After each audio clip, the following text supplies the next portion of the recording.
Hi, I'm Lily Humphrey with Tucson Foothills Properties. In this video, we want to address some common questions we get from many prospective clients thinking about renting out their property. Many potential clients come to us asking, I'm moving out of my home and I'm thinking of keeping it as a rental.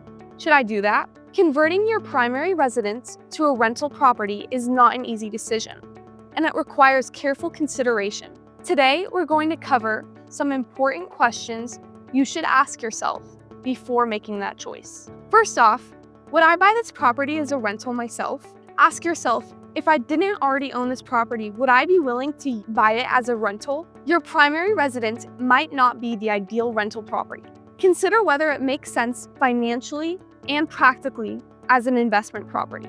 If it doesn't, then selling might be the better option. Secondly, what will my net profit be? You need to consider how much money you'll make each month after all of the expenses. The common mistake is focusing solely on the amount of rent you will collect. Other items to factor in are mortgage payments, property taxes, insurance, repairs, HOA fees, and vacancy time. If you're hiring a property manager, include their fees as well.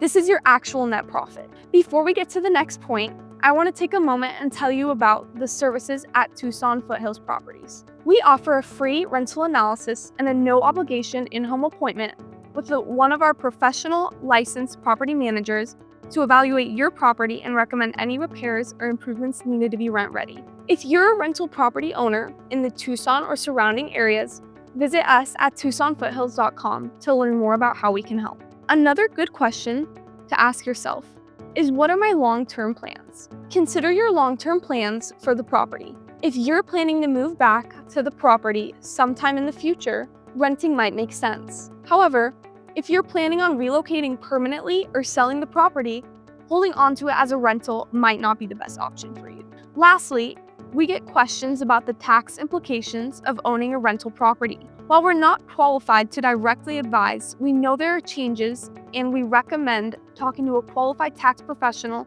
prior to making the decision to lease your home. So, before you make the decision to turn your home into a rental property, take the time to carefully consider these questions. If you found this video helpful, please like and subscribe for more tips on managing rental properties. Thank you for watching.